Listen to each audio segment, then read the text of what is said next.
Hey guys, Inabu here with another video, and today I want to talk about my next build.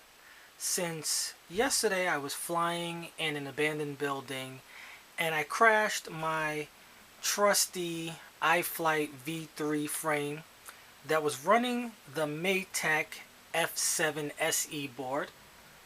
So I've been running this frame for about 7 months and didn't have a problem until yesterday. I crashed and just so happened to burn out what looks to be one of my 5-volt regulator fuses here, causing the entire board to go out. So at that moment I figured it would be time for me to build a new 2020 summer build using the SpeedyBee F7 all-in-one, which I talked about in a previous video, and lay out exactly what components I want to put in this build and go ahead and just give you guys a look at these components and talk about them a little bit in very minor detail. So as I've said already, I've already spoken about the SpeedyBee F7 all-in-one flight controller, which supports individual and 4-in-1 ESCs. So this would be the flight controller I would use in the new build, and then from there I thought I would house this entire build in an Iflight V3 True X racing frame, freestyle frame. So this comes with all the components you need for your frame, including a lot of the TPU pieces that would be accompanying a standard build for freestyle. For my ESC, I've decided to go with the Hobbywing 60 amp 4-in-1 X-Rotor Micro ESC.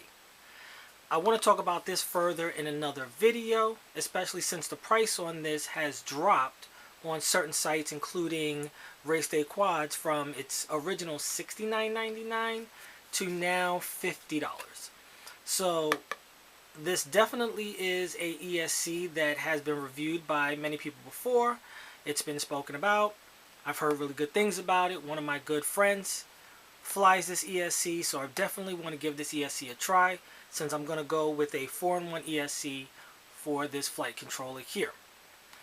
The next thing I want to talk about is for my VTX. I'm going to go with the Mach 3. This is the upgrade to the Mach 2.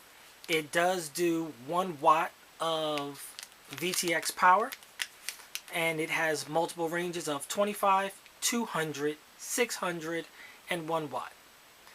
I've had very good luck with the Mach 3. My video signal on Mach 3 has been really solid, and something that I like to put in most of my builds, so I'm sticking with that.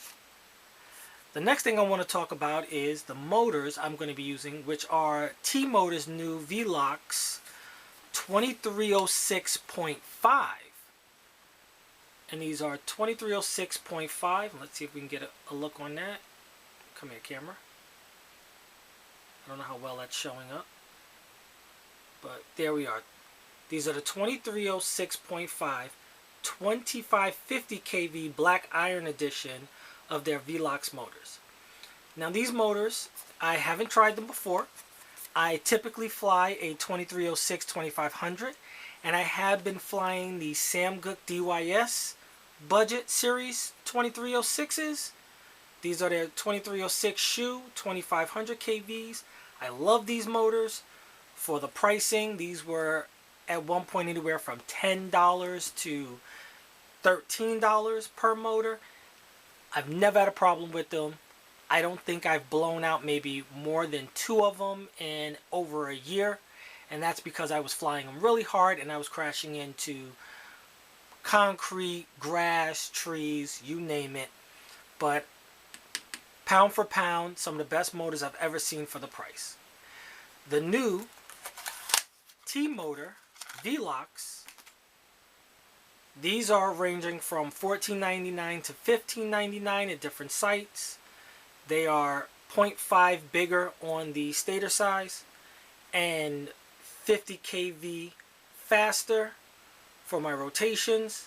So I'm excited to see how these are going to perform. And let's face it, they are sexy. Look at that. The pictures online does not do these motors justice at all. It really doesn't. You have to take a look. And let me know in the comments if you want me to do a video to discuss these motors a little bit further, or any of these products in further rotation. I'd be happy to do a video on them individually, or talk about them as a whole when we do the build. The next thing I want to talk about here is for my FPV camera. I am going to go with the Caddx Ratel Starlight camera. This is the Starlight edition with the 2.1mm lens. I did get it in the Cola Red. And let's open that and take a look, because I haven't even seen this camera in person yet, other than on someone else's build. And that was underneath a canopy, so I'm excited. Let's take a quick look at this. And looking at that, oh, look at that Cola Red. I don't know if this camera is going to do this justice, but just look at that. That is sexy. So I'm excited to see how this is going to run and what type of resolution I'm going to get. Again, I've seen this on other people's builds, and the Caddx color grade to me is fantastic. So I'm looking forward to seeing how that is going to fly and what type of resolution I'm going to get when I'm using it. Finally, for the receiver, I am switching from R9, which I have been using on many of my builds for a long time, and we'll grab another build here. I have been using R9 minis and R9mm receivers, but I've had a lot of problems with the R9 over the past year, with receivers just not binding, receivers randomly just no longer giving off a signal, or just plain out dying on me. And I justified it because the price was just so economical, and I was getting, when it did work, fantastic signal. I still have a couple of drones that do have R9 in it, like this one here, but I am switching to the TBS Nano Crossfire receivers. I've already pre-soldered this one up just to see if it bound, and I have to say I'm just going to go Crossfire from now on my builds. It's just, it works.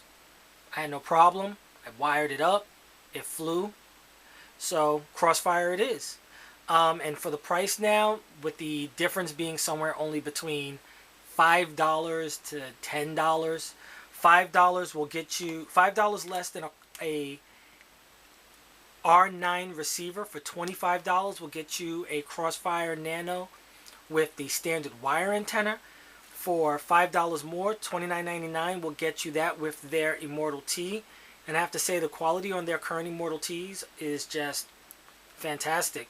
I know that R9 did change their Immortal T antennas to be very similar to these, but in my opinion, it's a little too little too late, and I won't even get into the whole access protocol fiasco that is going on with R9 and FR Sky.